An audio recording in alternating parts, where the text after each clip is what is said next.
हाय दोस्तों, कैसे हैं आप लोग। आशा करते हैं आप सभी लोग बढ़िया होंगे। आज हम बहुत समय बाद मिल रहे हैं एक नई वीडियो के साथ। हम कुछ समय के लिए वीडियो नहीं बना पाए क्योंकि हमारे सर में चोट लगने के कारण हम वीडियो नहीं बना पाए थे। लेकिन अब हम स्वस्थ हो गए हैं, तो इसलिए अब हम हर वीडियो आप लोगों तक पहुंचाएंगे, भारतीय संविधान से जुड़ी। ठीक है दोस्तों, आज हम चलते हैं। जो आज हमारा टॉपिक रहेगा, भारतीय संविधान में वर्तमान में कितनी अनुसूचियां हैं तथा जो मूल संविधान है उसमें कितनी अनुसूचियां थीं, उसके बारे में हम आप सभी को जानकारी देंगे। ठीक है दोस्तों, क्योंकि हम ये अनुसूचियां इसलिए बना रहे हैं और आपको बता रहे हैं क्योंकि कभी-कभी ऐसा होता है कि कुछ चीज़ों को इकट्ठा करके हम आप तक पहुंचाते हैं, जिससे कि आप लोगों को पढ़ने में कोई समस्या ना आए और ना हो।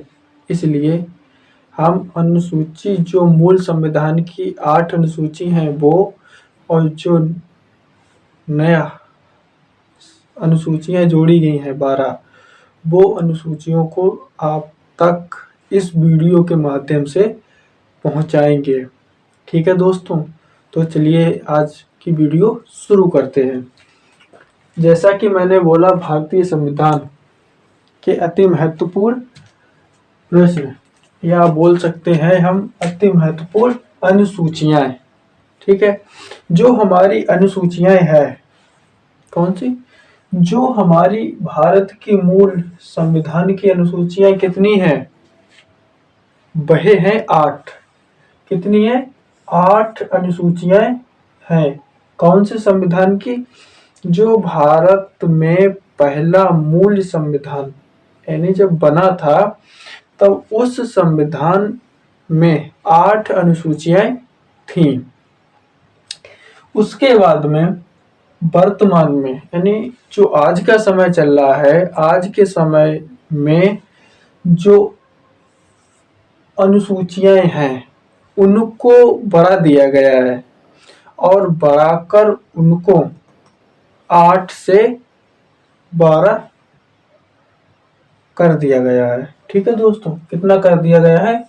12। इन पर प्रश्न भी आ जाते हैं कि जैसे भारत की मूल अनुसूचियां, यानी जो भारतीय संविधान की मूल अनुसूचियां कितनी थीं। ठीक है, इस प्रकार से क्वेश्चन आता है और उसमें नीचे 4 तरह के आपको ऑप्शन दिए जाएंगे, तो उसमें आपको अगर पता है तो आप लगा देंगे। ठीक है, और सेम उसी तरह में कि वर्तमान में या आज के समय में या फिर भारतीय संविधान में अनुसूचियों को कितना बढ़ाया गया है, इस हिसाब से भी प्रश्न आते हैं, एग्जामिनर पूछ लेते हैं। तो हमारी जो अनुसूचियां रहेंगी, तो वह अनुसूचियां कितनी रहेंगी? 12, जो कि भारतीय संविधान में वर्तमान की जो अनुसूचियां हैं वह 12 है। कितनी है? 12। चलिए देखते हैं पहली अनुसूची। जो हमारी पहली अनुसूची है वह क्या बोलती है या क्या बताने का प्रयास करती है कि इस अनुसूची में ये है। देखिए, भारतीय राज्य एवं संघ राज्य क्षेत्र का वर्णन, यानी जो हमारी पहली अनुसूची है जिसमें भारतीय राज्य, ठीक है, भारतीय राज्य तथा संघ क्षेत्र का वर्णन किया गया है। किसका किया गया है? भारतीय राज्य और संघ राज्य क्षेत्र का वर्णन किया गया है। ठीक है दोस्तों, अब आइए अनुसूची नंबर 2 पर। जो अनुसूची 2 है उसमें क्या कहा गया है? उसमें केवल यहाँ पर वर्तमान वेतन के बारे में दिया गया है। जो वेतन होता है ना, वह अनुसूची नंबर 2 में है। किसमें है? अनुसूची नंबर 2 में। जो वेतन का जो है, जो सरकारी, जो भारतीय शासन के अधिकारी होते हैं, प्रशासन के अधिकारी होते हैं, जिनको जो वेतन भत्ता दिया जाता है, वह वेतन अनुसूची भारतीय संविधान की अनुसूची 2 में दिया जाता है। मान लीजिए प्रश्न आता है, प्रश्न आया है कि प्रशासन के जो कार्यकर्ता होते हैं, ठीक है, उनको जो वहां में वेतन प्राप्त होता है वह कौन सी अनुसूची से प्राप्त होता है? तो वह अनुसूची हमारी रहेगी 2, जिसमें वेतन दिया जाता है, जो शासन प्रशासन के द्वारा लगाए हुए व्यक्ति होते हैं, उनको प्रति माह वेतन दिया जाता है, उसको अनुसूची 2 के तहत दिया जाता है। ठीक है दोस्तों। अब हम आते हैं अनुसूची 3 पर। ये हमारी 2 हो चुकी हैं। अब ये हमारी तीसरी अनुसूची है, भारतीय संविधान की तीसरी अनुसूची। और तीसरी अनुसूची क्या कह रही है, देखते हैं। जो हमारी तीसरी अनुसूची है वह शपथ ग्रहण के बारे में जानकारी प्रदान करती है। किसके बारे में जानकारी मिलती है? शपथ ग्रहण के बारे में जानकारी मिलती है। और आप लोग तो जानते ही होंगे कि जब कोई व्यक्ति सरकारी यानी शासन या प्रशासन द्वारा चुना जाता है, तो उसमें सबसे पहले उसको शपथ दिलाई जाती है। शपथ तो आप लोग जानते ही होंगे। शपथ का मतलब क्या होता है कि मैं सारी निष्ठा से काम करूंगा, बेईमानी नहीं करूंगा, और जो हमारे नागरिक हैं उनकी रक्षा करूंगा। तो शपथ इस तरह की उनको दिलाई जाती है, जिससे कि, ठीक है।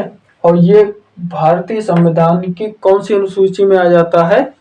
3 में। कौन से में आता है? 3 में। भारतीय संविधान की अनुसूची 3 में आ जाता है। ठीक है दोस्तों।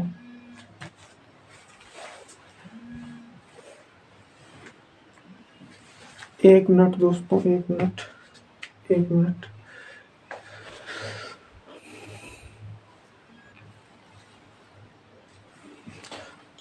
अब हम आप लोगों को अनुसूची 4 के बारे में बताएंगे। जो अनुसूची 4 है वो किस बारे में हमें बताती है तथा जानकारी देती है। ठीक है। तो वह अनुसूची हमारी 4, जिसमें राज्यसभा सीट आवंटन, जो राज्यसभा सीट होती है ना चुनाव के लिए, उनका आवंटन के बारे में अनुच्छेद 4 में दिया गया है। किसमें दिया गया? अनुसूची 4 में। भारतीय संविधान की जो अनुसूचियां हैं, तो उस अनुसूची 4 में राज्यसभा सीट का आवंटन के बारे में जानकारी दी गई है। ठीक है दोस्तों, ये रहा। अब हम आ जाते हैं अनुसूची 5 पर। अनुसूची 5 क्या बोल रही है? अनुसूचित जाति जनजाति क्षेत्र प्रशासन। ठीक है। अनुसूचित जाति जनजाति प्रशासन, इसके बारे में यहाँ पर अनुसूची 5 में दिया गया है। क्या दिया गया है?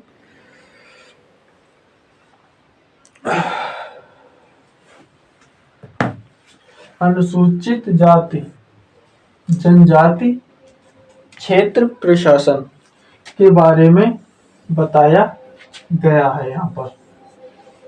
ठीक है दोस्तों, अब अनुसूची छठी, अनुसूची छठी में क्या बोला गया है? असम, मेघालय, त्रिपुरा, मिजोरम के जनजातीय क्षेत्रों का के प्रशासन के बारे में यहाँ पर बताया गया है। ठीक है, अनुसूची कौन सी है? यहाँ पर प्रश्न भी आ जाता है कि अनुसूची भारतीय संविधान के अनुसूची 6 में क्या है या अनुसूची 5 में क्या है, बताएं। उसमें आपके ऑप्शन भी होते हैं। यहाँ पे तो चलो 4-5 ऑप्शन हैं, फिलहाल में वहां पे आपको 2 या 3 ऑप्शन, 4 ऑप्शन मिलेंगे, लेकिन यहाँ पे कुछ ज्यादा बड़ा कर दिया हमने, जो है वो हमने कर दिए हैं। तो जो असम है, मेघालय है, त्रिपुरा है, मिजोरम है कि जो जनजातीय क्षेत्र के प्रशासन के बारे में यहाँ पर जानकारी प्रदान होती है।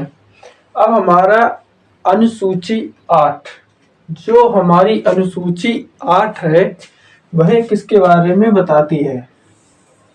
जो हमारी अनुसूची 8 है वह 22 भाषाओं का उल्लेख करती है। कितनी करती है भाषाओं का? 22 भाषाओं का उल्लेख। किसमें? भारतीय संविधान के अनुसूची 8 में क्या दिया गया है, ये प्रश्न है और इस प्रश्न का आपको आंसर देना है।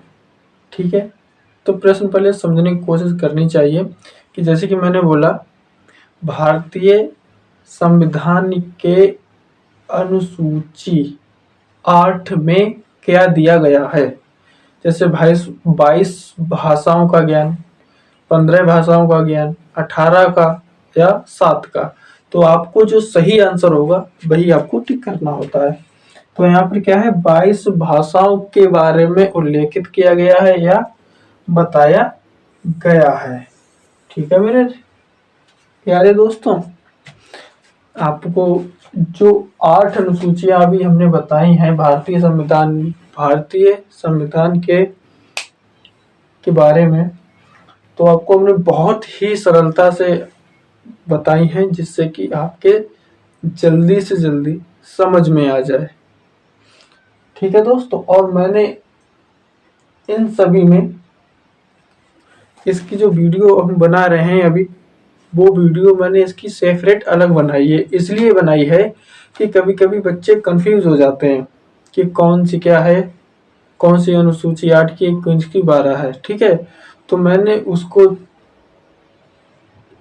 स्टडी करके अलग किया और अलग करने के बाद में हमने जो 12 दिए हुए हैं भारतीय संविधान की मूल अनुसूचियां 12, उनके बारे में हमने यहाँ पर आप तक ये वीडियो बनाई है। ठीक है, तो दोस्तों जो हमारी 9वीं अनुसूची है वह किसके बारे में बताती है, चलिए उसके बारे में जानकारी देते हैं। जो राज्य द्वारा संपत्ति अधिग्रहण की विधियों का उल्लेख, यानी जो हमारी अनुसूची 9 है वह राज्य द्वारा जो संपत्ति अधिग्रहण की विधियां हैं उसके बारे में बताया गया है। किसके बारे में बताया गया है? राज्य द्वारा संपत्ति अधिग्रहण की विधियों का उल्लेख के बारे में। अब अनुसूची 10, अनुसूची 10 में क्या है? दल बदल प्रावधान। क्या है? दल बदल प्रावधान। दल बदल क्या है?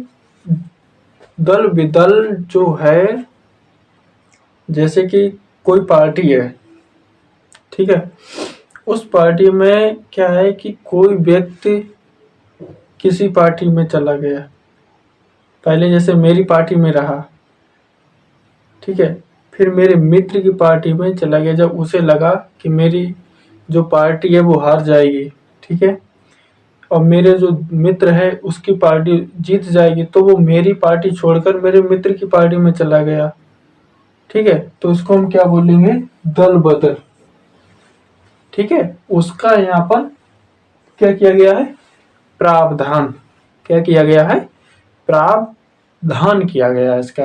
ठीक है, जो कि व्यक्ति जो दल बदल करता है ना, दल बदलू जिसे कहते हैं दल बदलू, ठीक है, तो उसके बारे में यहाँ पर बताया गया। कौन सी अनुसूची है, 10। कितनी है, अनुसूची नंबर 10। अब हमारी आ जाती है अनुसूची नंबर 11। अनुसूची नंबर जो 11 है वह क्या है और किसके बारे में बताती है। जो अनुसूची हमारी 11 है वह पंचायती राज प्रावधान, पंचायती राज प्रावधान। और ये पंचायती राज प्रावधान यानी पंचायती क्या होती है, जो कि ग्रामीण जो क्षेत्र होते हैं, जैसे मैं हूँ ग्रामीण का रहने वाला, तो यहाँ पर क्या है कि यहाँ पर पंचायत है, ठीक है, तो यहाँ पर पंचायत के बारे में बताया गया है। अब हमारे अनुसूची जो है वह 12 है, जो कि आखिरी भी है। ठीक है दोस्तों, अनुसूची नंबर 12, इसमें क्या बताया गया है, नगर पालिका प्रावधान। और ये नगर पालिका प्रावधान क्या है, जो नगर पालिका जैसे पंचायती है, जैसे मेरा गांव है तो उसमें क्या है, एक पंचायत ग्राम सभा, ठीक है, तो जो पंचायत ग्राम सभा का मतलब है जैसे कोई वहाँ का प्रधान होगा, ठीक है, वो प्रधान हमारे गांव का है, पूरे जो भी उसका एक और क्षेत्र लगता है या दूसरा कोई गांव लगता है, तो उस गांव में वह सारी व्यवस्थाएं करेगा, जैसे कि पानी की, सड़क की, पेड़ पौधों की, जो वहाँ पर लोग रहते हैं उनकी स्वास्थ्य से लेके सारी से सुविधाओं को वो ध्यान में रखते हुए, ठीक है, वो वहाँ पर जो चीज़ नहीं होती है उस चीज़ को लाता है। ठीक है, जैसे रोड खराब है तो उसको ठीक कराएगा, पानी की व्यवस्था उचित नहीं है तो उसको उचित करवाएगा, हैंडपंप लगवाएगा, ठीक है, कूड़ेदान नहीं है तो वो कूड़ेदान की व्यवस्था करेगा। तो ये किसमें ही चला गया है, अनुसूची 11 पंचायती में। अब वैसे ही सेम, बस यहाँ पे क्या है, यहाँ पे नगर लग जाता है। नगर का मतलब है कि कोई कस्बा है, ठीक है, तो जो कस्बा है वो पूरा जो एरिया है कस्बा का, तो उसमें नगर पालिका का कार्य होता है। नगर पालिका भी यही कार्य करती है, जैसे लाइटिंग का काम है, ठीक है, और जो पंचायती जो होता है पंचायती विभाग प्रावधान, इसमें भी लाइटिंग की व्यवस्था करवाई जाती है, ठीक है, तो इसमें भी सड़कों से लेकर अन्य चीज जो होती हैं वो नगर पालिका प्रावधान के द्वारा ही किया जाता है। तो दोस्तों इसी के साथ आज की वीडियो हम समाप्त करते हैं। कल फिर मिलते हैं नई ऊर्जा नई ताजगी के साथ। और आप लोगों से क्षमा चाहूँगा कि काफ़ी समय बाद आप लोगों से मेरी मुलाकात हो रही है। कारण एक था जो मैं आपको पहले ही वीडियो के शुरू में बता चुका हूँ कि मेरे सर में चोट लगने के कारण मैं यूट्यूब पर वीडियो नहीं बना पाया, लेकिन आज मैं ठीक हूँ तो मैं आज आप लोगों के लिए वीडियो बना रहा हूँ और बहुत ही इम्पोर्टेंट वीडियो बनाई है आज हमने। ठीक है, कल मिलते हैं। जय हिंद, जय भारत दोस्तों। और हाँ, एक बात, हमारी वीडियो को लाइक करें, शेयर करें और कमेंट करना ना भूलें। और उससे अहम बात कि जो हमारा चैनल है उस चैनल को सब्सक्राइब करना ना भूलें। आप करें, घर वालों से करवाएं, अपने मित्रों से करवाएं, रिश्तेदारों से करवाएं, ठीक है दोस्तों, जिससे कि उनके भी पास ऐसी ही जो वीडियो में जानकारी हम देते हैं वो उनके भी पास पहुंच सके। ठीक है दोस्तों, जय हिंद, जय भारत।